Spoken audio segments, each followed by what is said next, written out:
오늘부터 민수기를 공부합니다. 민수기는 창세기, 출애굽기, 레위기, 그 다음이 민수기입니다. 민수기가 끝나면 신명기입니다.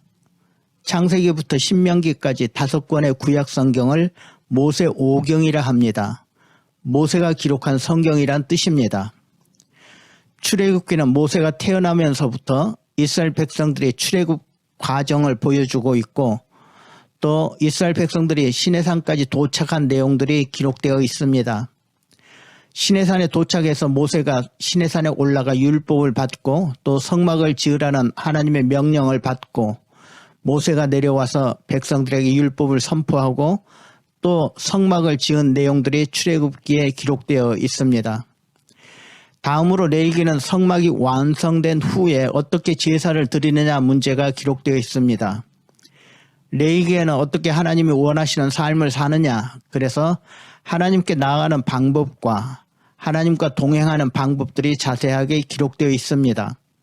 하나님께 나아가는 방법으로는 5가지 제사 제도가 있었고, 또 먹지 말라 하는 음식들이 있었고, 이어 이스라엘 백성들이 지켜야 할 절기에 대해서 말씀해 주셨습니다.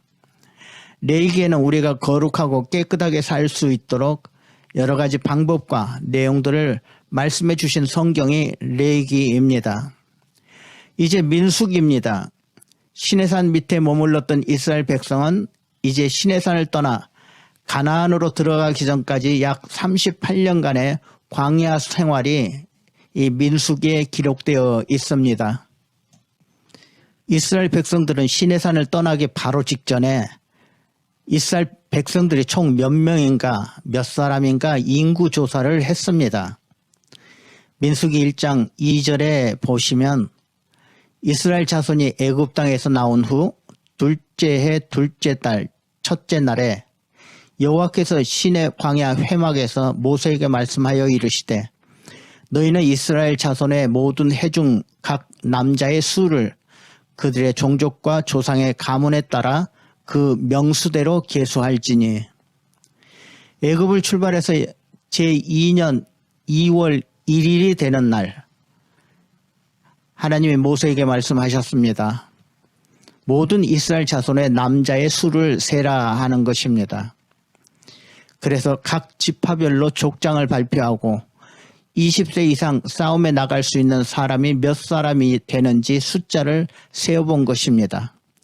사람의 숫자를 센다고 해서 영어로 numbers, 한국말로는 민은 백성을 말하고 수는 숫자를 말합니다. 그래서 민수기입니다. 민수기 백성의 숫자를 센다고 해서 민수기라 부르는 것입니다. 민수기 1장에는 이스라엘 백성의 숫자가 아주 정확하게 기록되어 있다는 사실입니다. 1장 전체가 거의 사람 숫자가 나오는데 루벤 지파 몇 명, 시므온 지파 몇 명, 갓 지파 몇 명, 유다 지파 몇 명, 이사갈 지파 몇 명, 스불론 지파 몇 명, 이런 식으로 이스라엘의 12지파의 숫자가 나옵니다. 그러다가 마지막에 총계가 60만 3,550명이었다라고 기록되어 있습니다. 이 숫자는 애굽에서 출애굽한 숫자라고 보시면 됩니다. 그리고 20세 이상의 싸움에 나갈 수 있는 남자의 숫자라고 보시면 됩니다. 이 숫자에는 레위지파 사람들, 레위인들은 빠져 있습니다. 레위인들은 싸움에 나가는 사람들이 아니라 성막을 관리하는 사람들이고 성전의 일들을 맡았기 때문에 백성들 숫자에서 빠져 있다고 보시면 됩니다. 이스라엘 20세 이상 남자가 60만이라고 나오니 이들이 결혼했다고 보면 60만 명의 아내가 있었을 것입니다.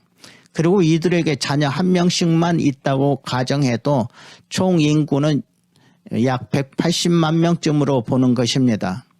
또 노인들을 포함하면 당시에 애굽을 출발하여 광야로 나온 이스라엘 백성들이 약 200만이라 이렇게 추산하는 것입니다. 민수기에는 인구조사를 2번 했는데 민수기 1장에 나와 있듯이 시내산에서 가나안으로 출발할 때 1번, 그리고 이스라엘 백성들이 바로 가나안으로 들어갔으면 좋은데 그렇지 못했습니다. 광야 생활하면서 불평하고 불만하고 그러다가 40년을 광야에서 방황했던 것입니다. 이때 광야 생활 40년 동안에 여호수아와 갈렙 그리고 모세만 남고 다 죽었습니다. 광야 생활이 힘든 이유도 있지만 사람이 너무 불평하고 불만하는 이런 사람들을 하나님께서 죽게 만드신 하나님의 뜻이 있다고도 보는 것입니다. 그리고 40년 후 이제 가나안으로 들어가기 직전에 또 한 번 인구 조사를 하게 됩니다. 그 내용이 민수기 25장에 나오는데 이때 이스라엘의 총 인구가 60만 1730명이라고 나옵니다.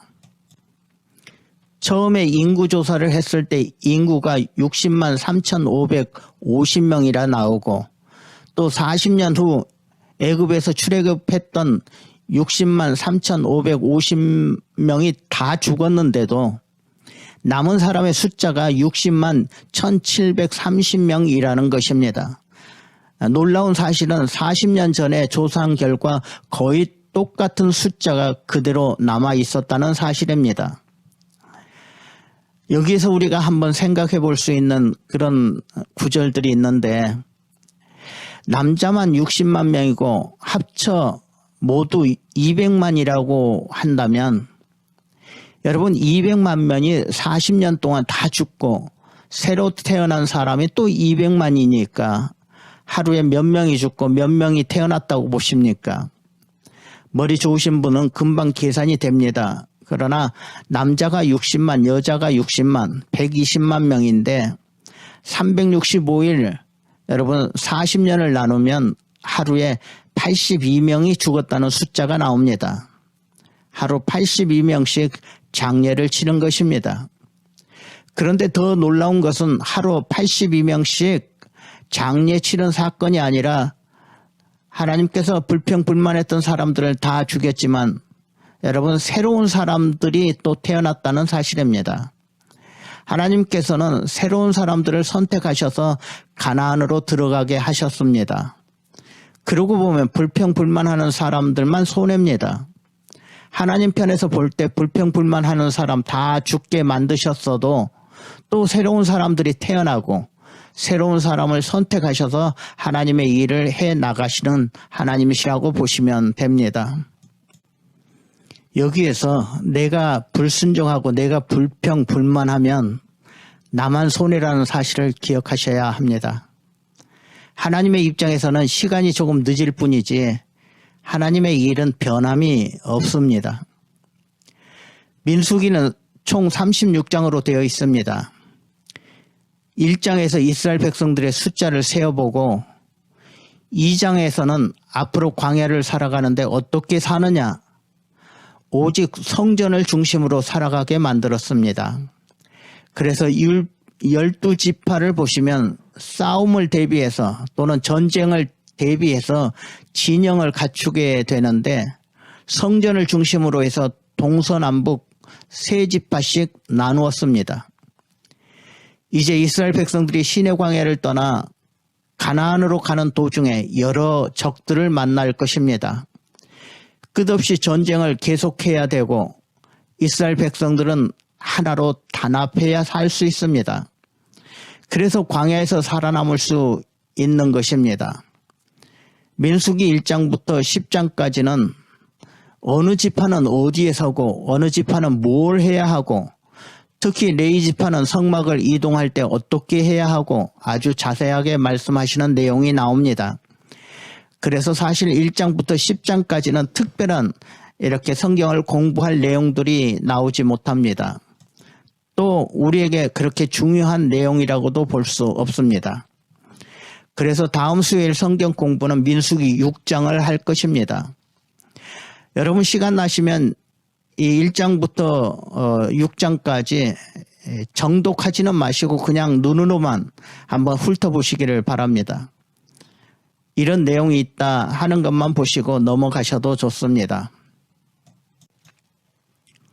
두 번째로 11장부터 21장까지는 주로 백성들의 원망과 반역의 사건들이 기록되어 있습니다. 10장까지 하나님께서 출발하시기 전 모든 주의사항과 모든 준비를 마치고 이제 출발했습니다. 그런데 광야에서 살기도 힘든 이유가 있었겠습니다만 이스라엘 백성들은 하나님께 불평불만을 하기 시작합니다. 무슨 그렇게 불평불만이 많은지 아침에도 투덜, 점심에도 투덜, 저녁에도 투덜하는 내용들이 나옵니다. 여러분, 앞으로 말씀드리겠습니다만 이스라엘의 백성들이 불평하고 원망하면 꼭 그에 따른 저주가 있었다는 사실입니다. 불이 내려와 죽거나 전염병이 돌거나 아니면 사막에 뱀이 나와서 사람들을 물어 죽였습니다. 꼭 사람들의 불평불만, 원망 뒤에는 심판이 따라온다는 사실을 기억하셔야 합니다. 저와 여러분은 예수 믿고 구원받은 사람들입니다. 정말 민수기를 공부하면서 불평불만하지 말아야 한다는 것을 우리가 배울 수 있습니다. 불평불만하면 그 사람만 손해다 하는 내용이 11장부터 21까지 계속적으로 나오고 있다고 보시면 됩니다. 그리고 민수기 21장부터 36장까지는 광야 생활에서 적들과 싸워 승리한 내용들이 기록되어 있습니다. 앞으로 자세히 배우시겠지만 아모리 왕 시온을 쳐부수고 바산한 옥도 쳐부시고 발람이라고 하는 거짓 선지자가 모압 왕에게 이스라엘을 저주하라고 뇌물을 받은 내용도 나옵니다. 그래서 발람이 이스라엘을 저주하려고 하는데 저주하지 못하도록 나귀 새끼가 막습니다. 이렇게 전쟁 때마다 승리하고 또 하고자 하는 일마다 다 잘 되는 모습이 나오는데 이것은 모두 하나님께서 이끌어 주신 덕택이라고 보시면 됩니다. 결코 이스라엘 백성들이 잘나서 승리한 것이 아닙니다. 이스라엘 백성들이 불평, 불만, 불순종, 반역을 해도 하나님께서는 자기 백성 이스라엘을 지켜주시고 용서해 주시는 모습을 발견해야 하는 것입니다. 앞으로 민수기를 공부하시면서 그때마다 하나씩 내용을 통해 은혜 받는 시간을 갖도록 하겠습니다. 민수기에는 하나님이 결코 자기 백성들을 버리지 않으시고 보호하시고 인도하시고 결국 가나안 천국까지 우리를 인도해 주시는 하나님을 발견할 수 있는 것입니다. 저도 여러분도 이스라엘 백성처럼 광야 생활을 하지는 않는다 할지라도 민수기를 통해서 오늘날도 우리는 우리를 보호하시고 지켜주시는 하나님의 은혜를 민수기를 통해서 체험할 수 있는 것입니다. 오늘 1장에 나오는 이스라엘 백성들의 숫자를 세는 것도 영적으로 보면 하나님의 백성, 저와 여러분의 숫자를 세는 것과 마찬가지입니다. 이 숫자에 포함된 사람들은 모두 홍해를 건넌 사람들입니다. 홍해를 건넜다는 사실은 단순히 강을 건넌 의미가 아니라 우리의 신분이 달라졌다는 뜻입니다. 애굽 왕 바로의 노예였던 사람들이 이제 자유인이 되었다는 것입니다. 홍해를 건넌 사람들은 이제는 더 이상 노예가 아닙니다. 이제는 노예가 아니라 참 자유를 가지고 사는 하나님을 섬기는 사람들이 된 것입니다. 오늘 저와 여러분도 마찬가지입니다. 죄의 종노릇하던 우리가, 사탄의 종이었던 우리가 이제 그리스도 안에서 참 자유자가 된 것입니다. 바울은 고린도전서 9장 1절에서 이런 자신의 모습을 말하고 있는데 나는 자유자다, 나는 사명을 맡은 사명자다 이렇게 말하고 있는 것입니다. 저도 여러분도 민수기에 포함된 이스라엘 백성들처럼 이제는 죄의 노예가 아니고 참다운 자유인이고 사명을 맡은 사명자인 줄로 믿습니다. 저와 여러분은 하나님의 나라 사람들로 이미 숫자에 포함된 사람들인 것입니다. 우리는 하나님의 선택된 백성들로 이제는 하나님이 원하시는 삶을 살아가는 모든 분들이 다 되셔야 할 것입니다. 오늘은 여기까지 마칩니다. 다음 민수기 6장에서 다시 만나 뵙도록 하겠습니다.